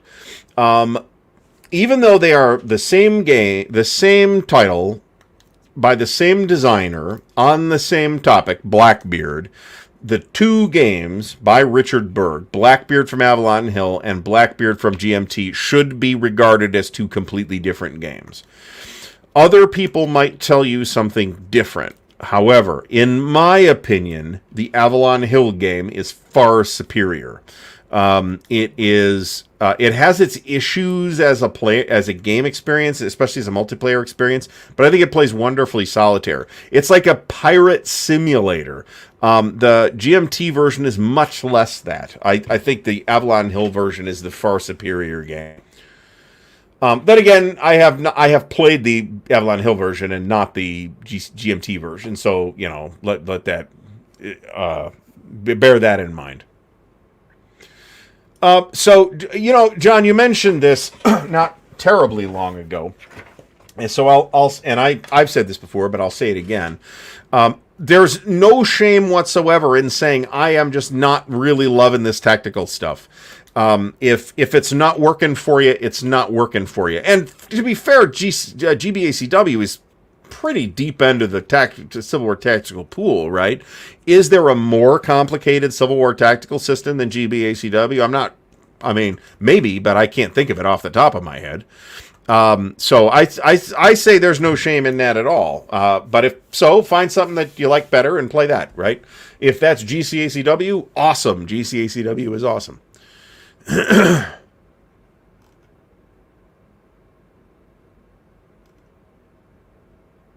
All right, we're trying to speed up here. Todd Miller mentioned, first of all, welcome to the show. Really like the rulebook for Kim Kanger's Dien Ben Phu from Legion Wargames, which is written to step players through a game turn. I think that's a fantastic way to do it. It is also not a tremendously complicated game. I think it's a little easier to do, a little harder to do that with ASL, for example.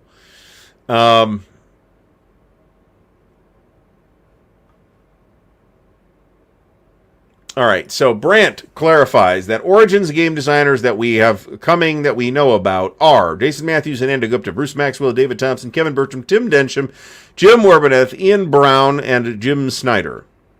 So there'll be more than that, too. So, and Alex Knight's probably going to be there. I didn't even think of that, but yeah, he's probably going to be there.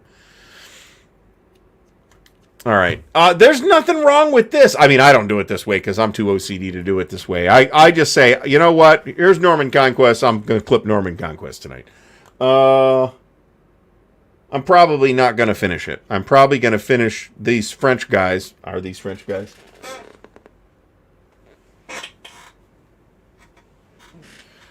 Well, they're Normans, so they're basically French. So we're probably finishing that, and we're probably going to stick the rest back in the box for next week. So, Army of the Heartland. That was actually one that almost got whipped out to get clipped tonight. Except that it's in a bit of an ambiguous clipping situation. So, I did not go with that one. It is. The counters are fine. I mean, they're perfectly serviceable Clash of Arms counters, but the maps, the Rick Barber maps to that are really friggin' nice. They're really nice.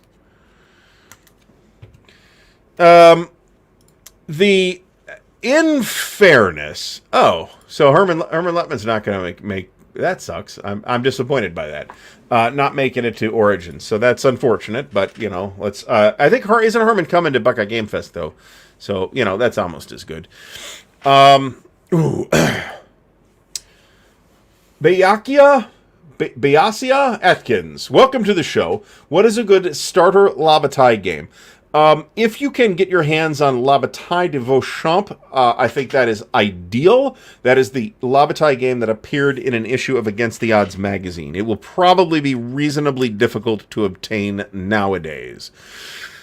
Barring that, probably the best starter La Bataille game to get, if you have a specific passionate interest in some other game that's available, then by all means do that.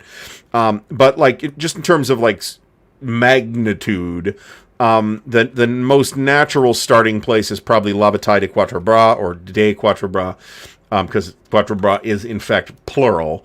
So. And you can play that with whatever La Bataille rules you like. Given whatever game system you have chosen, I personally feel like the Premier rules provide, those are the Marshall Enterprises rules, provide the most streamlined experience to start La Bataille with. Marie Louise is not particularly complicated, but it's not quite as clean as the Premier rules. I know Sebastian's been there before. He's got a million things going on, so that's not particularly surprising. Mo from Mo's Game Table, thanks for stopping by. I'm sure you've been here for hours. So, Bible Board Game mentions Rally the Troops. This is a increasingly popular platform for online play, in part because it does do rules enforcement, which Vassal, generally speaking, does not do. Bible Board Games mentions Crusader Rex, which is from Colombia. I haven't played that one, actually. It's topically something I am interested in. The Crusades in general are something I am interested in. Marty says the hobby needs more games on Tunisia, not Western Desert. I would venture to say that I'm not counting East Front in this conversation because East Front is a whole theater, right? But if we start talking about specific battles that we have seen a lot of in World War II games specifically, we have seen a lot of Western Desert games. I would venture to say a number that is not completely out of the league of the number of Bulge games that we have seen. I have not done those numbers. I don't know that I'm right about that, but I would venture to say that those two numbers are not entirely dissimilar. Jerry White does a really good job with rule books. I agree with that. Jeff Beeler bought North Africa 41 after swearing off more. I mean, me too. I'm like, for me, it was, I didn't want to miss a Mark Simonich game that I might then be compelled to go spend $1 million on. Frank mentions, this is Frank, I cannot agree with you harder on this, okay? So Frank says, accurate order of battle is no guarantee of historical plausibilities. Numbers on counters, right or wrong, don't simulate reality without incorporating a lot of understanding of other concepts. And let's get some beverage here. This is absolutely accurate. I agree with this wholeheartedly. I do feel that some designers have gotten, and I don't want to mention designers so much, but I'll mention games because I've said this before. Europa has like massively overspent time on order of battle research that wasn't necessary, that does not add to the play experience. Or to historical plausibility, right? And in fact, it has created difficulties for the game system in historical modeling because you now have to model for all this additional shit that you weren't modeling before. So just like accurate order of battle, that's great, but I mean, I would choose... Every time I will choose an order of battle that deliberately leaves stuff out because that is the right answer for that game. Okay. Now that's not necessarily to say that it can't be considered. Maybe it should be, but at the same time, you'll find ahistorical things will occur in a Europa game. For example, and again, this is just happens to be something I'm familiar with, where you'll have these like rear echelon units that are there's this unit that's supposed to be a garrison unit up in Murmansk, except we're playing Europa and I need that guy in the line, so I'm going to rail him down from Murmansk to be in the front line, and that's absurd. Yes, I'm aware that there historically was a garrison there. That's great. That garrison had no impact on the topic that the game is about, and therefore shouldn't be included in that way as a discrete unit. Molotov Cockatiel Games. Yes, so the World War II thing is I'm really kind of stuck on the Pacific map. What needs to happen for me to be satisfied with that map is I need to learn ArcGIS or QGIS or some GIS platform and do my own map projection of the Pacific. For Europe, I can make do. For the Pacific, I cannot make do. I need a real map projection to work with because that's going to make going to have a significant effect. I do have a couple of other things that I'm working on. The other thing that I am working on is about Napoleon's 1809 campaign up the Danube. That includes the battles of Ekmol and Aspernessling and Wagram and the Ulm part of the campaign as well. So that's kind of where I am at. And I'll do a show on that when I have something to show off. So Frank goes on, do naval gun factors convey Pacific War realism where few gun engagements occurred? There's a big difference between clean room theory and real. So this is true, right? You may look at, say, the range of some naval guns or some aircraft or something like that and say, okay, so this aircraft or whatever it is has a 472-mile range, but then you might actually look at how that aircraft was used doctrinally and find that it was not really flown farther than 260 miles or whatever, right? Whatever those numbers are. So regardless of what like the mechanical specs on some piece of kit were, if it didn't get used that way, then who cares, right? All right, moving on. Mo cannot make Origins. That's too bad. But I mean, there's a reason to spend time at a focused convention. That makes sense to me. That said, I have not that Origins has been drama free. That would be a mischaracterization. But I have not really had a drama filled Origins in a long time. It has happened, but it's been a long time. Charles Latour asks if Eilau is the new bulge. Maybe it is the new Napoleonic bulge. That might be a thing that is happening. Omega Games MBT, main battle tank. That we're talking about? Is this different from the James Day MBT? I'm not sure if we're talking about the same game or not. Okay. So Carl says that Pax Baltica from GMT was a reprint from Three Crowns. That's interesting. Perispropolis asks, how complicated would I rate Time for Trumpets? It's less complicated than some people think it is. On the GMT 1 to 9 scale, I'd probably call it a 7.5, something like that. It's not GMT's most complicated game. I think Panzer is more complicated, to be honest about it. but it's difficult to learn from the materials that you are given in the book. Let me put it that way.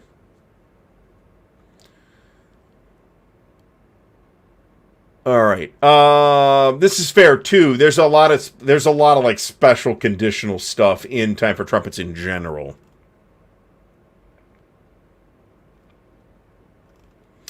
I really rather like some of the things I see in Time for Trumpets. Don't get me wrong, but I should do the shorts in my shorts. Why not? That's not a terrible idea. Meandering Mike is kind of soured on YouTube shorts. I guess I could talk about this. I am really only interested in YouTube shorts as a creator myself. I find that I watch almost no shorts on this. So I have 3 YouTube channels, okay? Three YouTube accounts. I have this account that I do stuff on. I have the digital channel, which is, it's the same account, but it's like a different channel. So it keeps track of things differently. I really don't watch shorts there or here. I will watch shorts on my personal channel, which I do not release content on. It's just kind of, and you know, most of what I watch there is like science and food videos, to be honest. And maybe, you know, music videos or something, you know, whatever else, random stuff. I don't watch anything but Wargame stuff on, or RPG stuff on this channel. Because I want the algorithm to give me clean recommendations for that kind of material.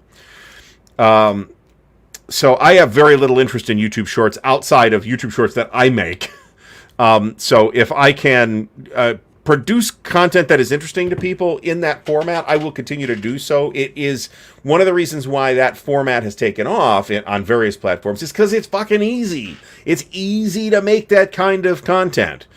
I actually find that like the algorithm in terms of what the platform is giving me to watch is actually better on TikTok. I find that the TikTok algorithm actually most accurately between the 3 platforms that have that, 4 I guess. So there's Facebook, Instagram, YouTube, and TikTok, and maybe there's more, but I don't know what they are. Of those 4, I find that the TikTok algorithm is the best, at least for me, just in terms of giving me shit that I want to see.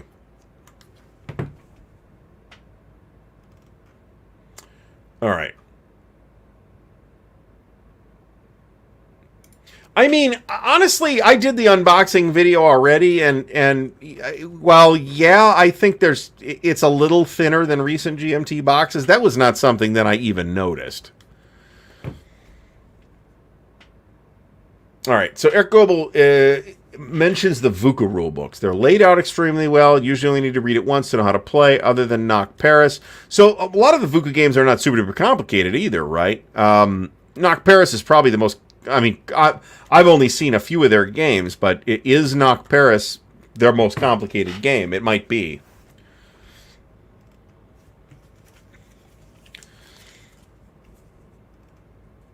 Oh, Mike Reed. Mike Reed, you're killing me here. Oh, my God. Jason W., you know what? The flanking rules in GCACW are not that complicated. What makes them seem more complicated than they are is that stupid diagram on the player aid card, which doesn't really tell you. If you try to figure out how to apply that rule from that, yeah, you're going to be confused. If you go to the rule book and read the rule, it's like, oh, this is way easier than I thought it was. With the additional wrinkle that the modifiers are different if you're in an assault. So there's that. Which is something I had forgotten. All right. So, Half-Ass Gaming says, GCACW only annoys him when one side starts out a new turn with a shit ton of initiatives. I mean, that's just the way that game works, though, right?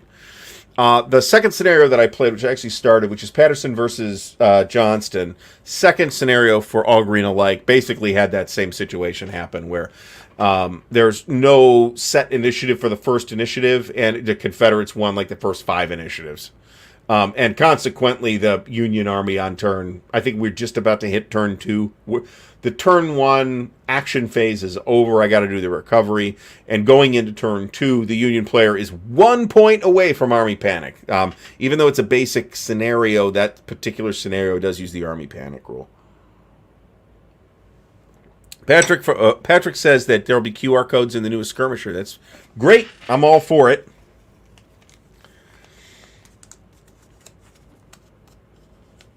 All right. I have considered acquiring Gloomhaven. Let me put it that way, in one form or another, whether that's the board game version or the digital version that you can buy on Steam. And I did consider Jaws of the Lion at 1.2 and ended up not doing it. So I'll assume that these videos are amazing, but I have not seen them.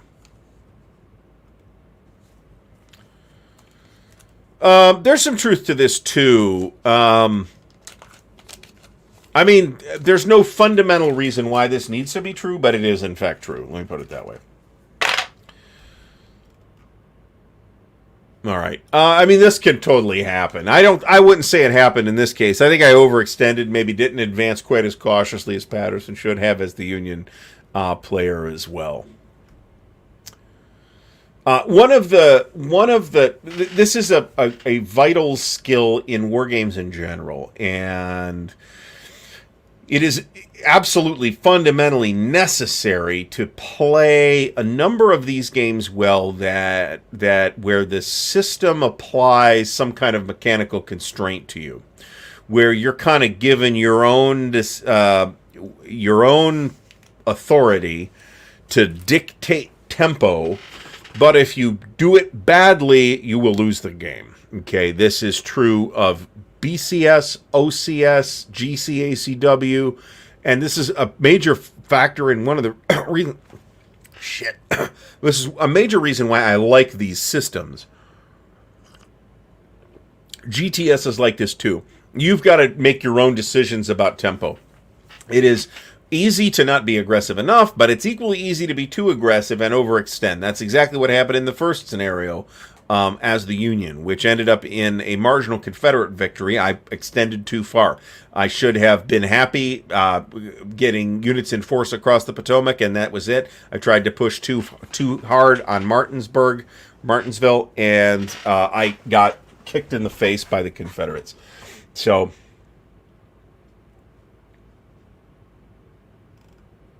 all right.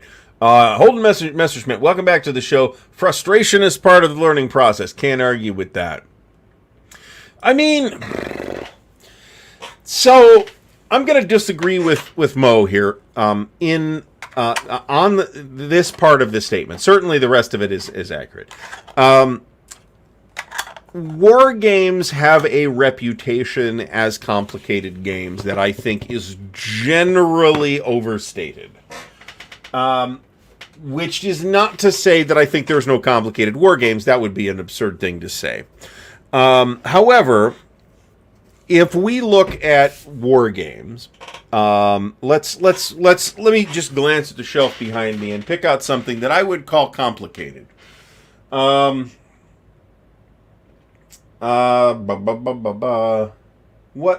I think would be the most complicated compass thing that I've got on here. Mostly these aren't that complicated. Well, let's use the next war as our example, okay? Because it was considered reasonably complicated at the time, all right?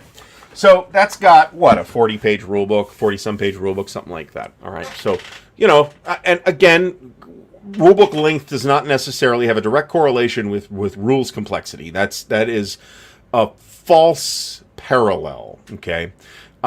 They are related. A more complicated game will tend to have a longer rulebook, but they are not directly proportional. That says this rating 6 game is going to have a rulebook in this range, but this rating 7 game is going to have this higher range.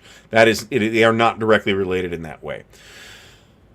You hand a wargamer that, and they're likely to say, okay, now maybe they'll be able to handle it, and maybe they won't, but they're probably going to say, yeah, this is a fairly complicated game.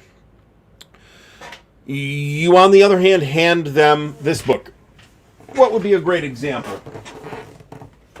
Here's a rule book that you hand to a wargamer, and they will look at you as if to say, you are obviously a lunatic. Chivalry and Sorcery, 5th edition. This is a 594-page rule book for a game. Okay, now, do you need to know every word in this rulebook to play the game effectively? No, you don't, but that's true of most war games as well. So, the point here is that we feel like these are complicated games, but they're not necessarily more complicated than other kinds of games. They're not necessarily more complicated than a video game, even necessarily. You may not be doing the paperwork or the math yourself in a video game, but you know what? I bet there's a decent, a reasonably sophisticated mechanical model behind it, right? Or mathematical model behind that video game. And some people get super into this, right? If you like look into like theory crafting World of Warcraft and start looking into World of Warcraft's mechanics and how they keep changing all the time, you'll find that these mechanics are not simpler than the mechanics we're getting in this or ASL or anything else. Okay, so we've got, it's not wrong to say war games are complicated, but it is wrong to assume without providing additional context that war game rules are necessarily worlds more complicated than any other type of game, right?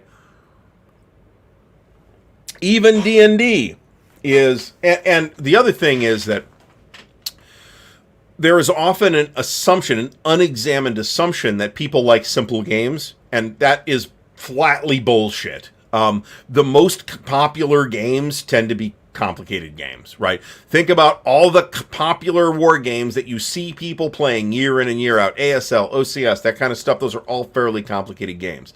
The role-playing games that you see people playing year in and year out, Pathfinder, D&D, Shadowrun, those are all pretty complicated games. So, and again, it's not untrue to say that there's value in simple games. That's obviously correct, but it's also it's not correct to say that everybody wants simple games. So, Mike Reed, Winter Offensive was interesting. 3 or 4 groups of game system fanatics there. ASL, it's like, yeah, it's mostly ASL. There's a decent number of GCACW play happening there. GTS, there's usually one thing happening. OCS, sometimes there's one thing happening. You're not the only person that is surprised not to see BCS, but apparently some BCS did end up dropping on a table at some point. William Aarons, thank me so much. I think that came out wrong. William Aarons, thank you so much. Don't thank me. James Whitmer showed him an ASL rulebook. It reminded him of a large military operational or technical manual, best digested in small increments. There's some truth to that, too. So, Half-Ass Gaming, you should hook up with Phil Hatfield. He has expressed interest in that, and I won't have the time anytime soon. But yeah, that's my side project on the new table, is actually all green alike. All right. Yeah, this is totally true, and this is a vital skill with BCS as well, is to figure out how the different kinds of units should actually be employed. As opposed to just being, piles of combat factors with different movement ratings on them. All right. Profiti Salbian says that extended examples like what GMT has been doing over the last decade or so is an invaluable luxury. I mean, yes, I agree. I mean, nobody should be doing games without extended examples of play anymore. I don't think that should be the case. Where you might be able to get away with it is in like established series like OCS. I'd probably not find that useful in an OCS game. But then again, I'm not the person that they're trying to teach the game with, in that particular box, right? So there's use for that, but where that should happen is in something like where it did in Reluctant Enemies, where there's like a whole book of that. All right. Delighted to see this. I think there's a real need for this with GBACW because it is a pretty complicated game system. Is GBACW the most complicated game system that GMT is doing right now? Interesting question. This is true. They are a lot of work. That's what developers, that's why developers make the big bucks, right? I mean, I'm being facetious. Developers, in fact, do not make the big bucks. But, this is a thing that should come out as part of development. It is a lot of work. It does need you to wait until it's one of the last things that you're going to do. That's all absolutely right.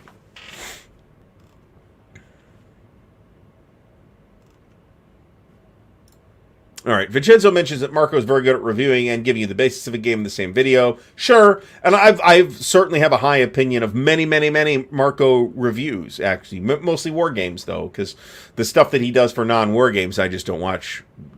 Usually not. I actually did watch the one for the Pantone game because I'm like, this actually seems interesting. And I did not procure that game, but it was interesting and colorful, right? Very colorful. All right.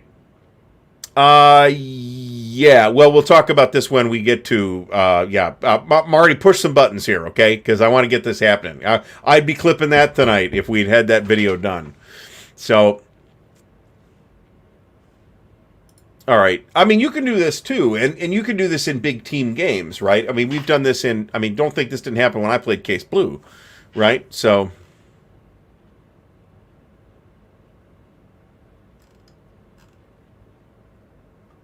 All right. So Vincenzo played Terrible Swift Sword with Richard Berg back in the day. Had no clue, but he think he was Starstruck. I mean, I would have been like, had I been in the same room as Richard Berg. It's an act of willpower to not do that with people like when I'm talking to people like Mark Herman or something like that. To not just dork out. It'd be very embarrassing. I thought that Marco was a literature teacher. I am happy to be corrected on this. He does use war games in his classes. I know that. Yes, well, let's hope so. Let's hope that happens soon. Very soon. It better happen soon. I'm not good on Thursday. Wednesday would be cool. All right. So Doug didn't do as many videos for Goss as he did for BCS.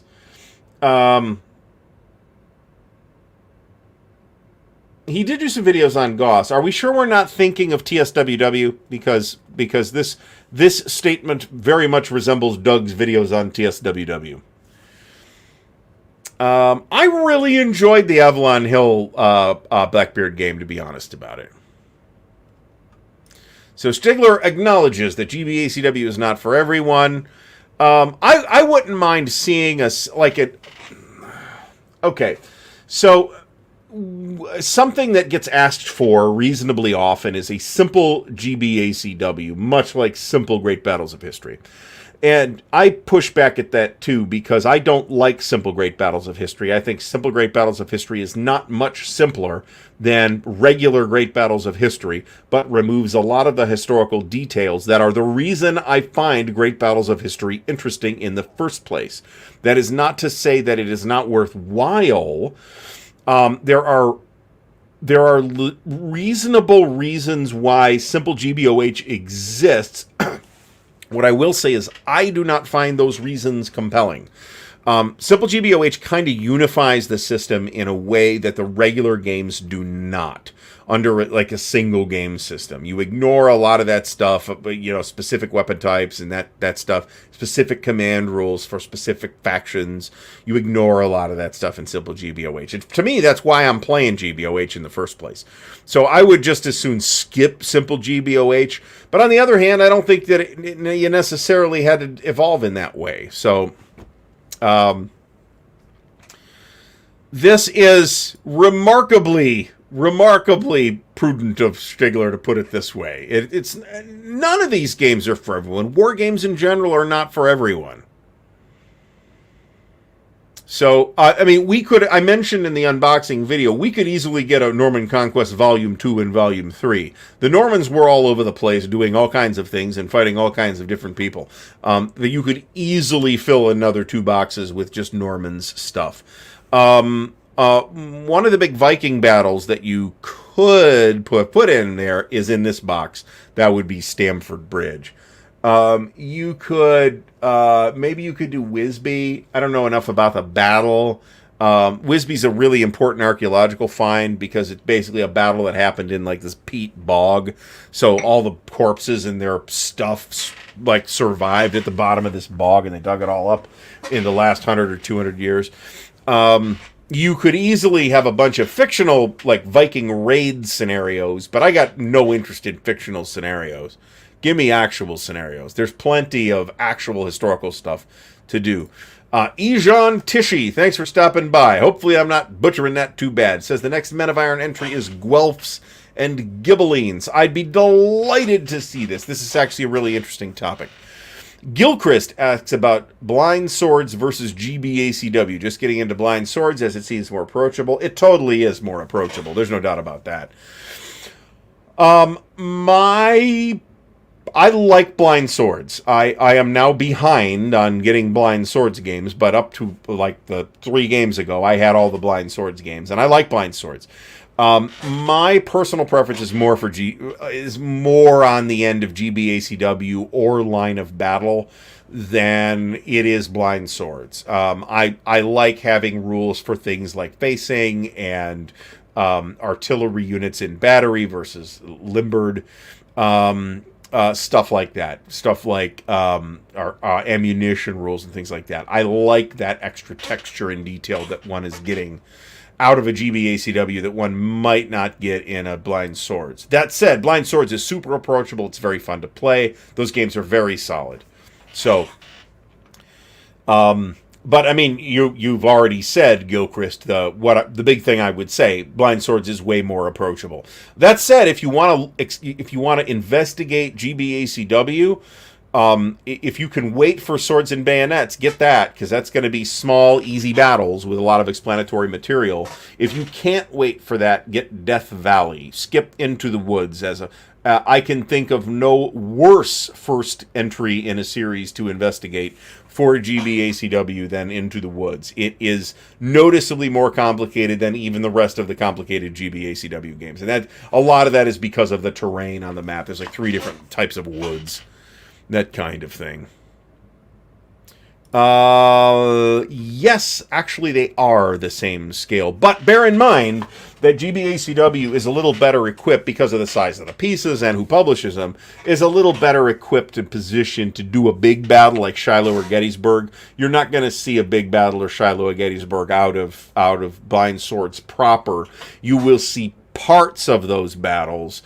And then if you see the whole battle, you'll see something like Black Swan, Harriman's next game to follow up on A Most Fearful Sacrifice is going to be Chickamauga, which is another very large battle. All right. VUCA's got some really interesting stuff coming out. Jack Green's working with them now. Masahiro Yamazaki's working with them now. There's some very interesting stuff coming through the pipeline from VUCA Simulations. VUCA has a simulation from the same series as Crossing the Line coming out about the Western Desert battles. Is this not Operation Theseus? Maybe we're talking about something different. Really? Brant, investigate this immediately. If VUCA plans to be at Origins, I will mercilessly hang out around them. Let me put it that way. I'd love to see that. All right. Yeah, Theseus is Ghazala, as I recall. Battleboard games. What ratio do people play versus teach? I play more than I teach. I mean, that's just the way it is. But I agree with this. Blind Swords is regimental. It's not weird units. You're thinking here of A Most Fearful Sacrifice, which does combine regiments into like demi-brigades, sort of. But which also is not strictly regimental anymore for that reason. Blind Swords, like the main Blind Sword series, is regimental. Ooh, Patrick can help me with ArcGIS. I may call upon you to assist with that. I'm inclined to use QGIS because it's open source, but I have no idea what to friggin' do with it. So, ooh, Normandy game. I'd be up for that. Perfidious Albion says you can also purchase maps at appropriate scale to save time as well. Maybe. I mean, I'm in principle willing to do that. All right, Cal Harris, thanks for stopping by. If I haven't missed you already, I probably have. All right, so Winterson says QGIS is very user-friendly and the community that supported is massive. There's plenty of tutorials on YouTube. I just haven't had the friggin' time to watch them because it's not the kind of thing I can just passively absorb while I doze, right? I got to sit there with the video and the software and take notes and stuff. I got to take it seriously, and I haven't had the time to do that. All right. Okay, we are talking then about completely different games. Main battle tank versus main battle area.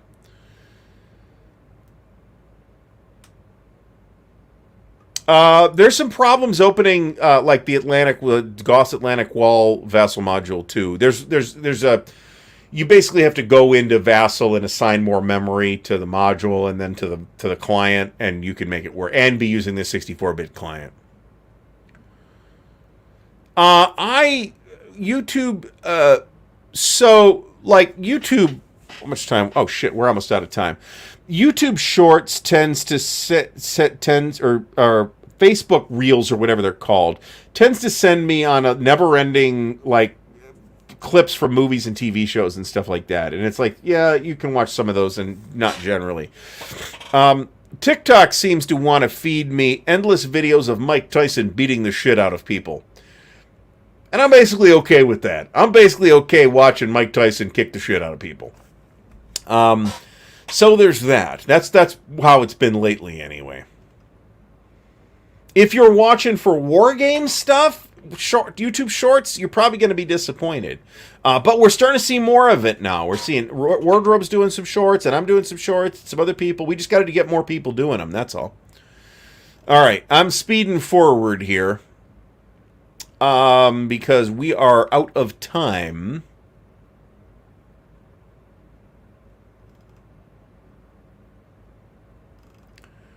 All right. Mo says you could teach most hobby games around 5 to 10 minutes, not the ones I would play, but okay. I mean,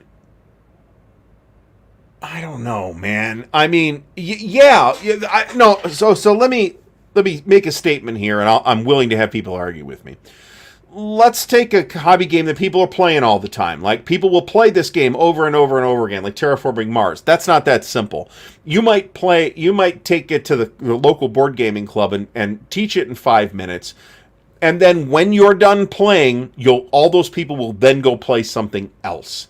They won't want to play that game again right away. Maybe they'll play it again sooner or later. The games with staying power tend to be more complicated. All right, I'm going to skip forward. Eric Goebel, thanks so much. The support is much appreciated. So, I have forwarded myself to the end of the show. Patrick mentions that the SD HistCon stuff is Saturday, 8 p.m. Eastern. I will note that I am doing the wrap-up show with Harold and whoever Harold wants to bring in with the SD HistCon folks at 7 p.m. Pacific time, which is 10 p.m. Eastern, on Saturday as well. So there's that. There's the show with Dan tomorrow. We're going to have Mark Ruggiero on to talk about how awesome Wargames are. That's going to be great. And then hopefully I will have at least a short on Wednesday. There might be another video too, and if there is, fantastic. If not, I'll get upset that I didn't get it done. And then on Thursday, there should be an unboxing. There should be an unboxing video if I get that done. But I got to edit that, and man, I'm just dying here. So I would like to thank everybody for stopping by tonight. We'll give you a brief update on the campaign for North Africa. We are currently at 13%. It's going to be higher now. I just need the new numbers. So if you would like to help out with that, go use the affiliate link for Noble Knight, sponsor of the Counter Clipping Show, which is in the video description. There's also places to help out with the Patreon and the Ko-Fi and the merch store and all that stuff. So I would like to thank everybody for stopping by tonight. Everybody have a great rest of the week, and we will see you all again very soon.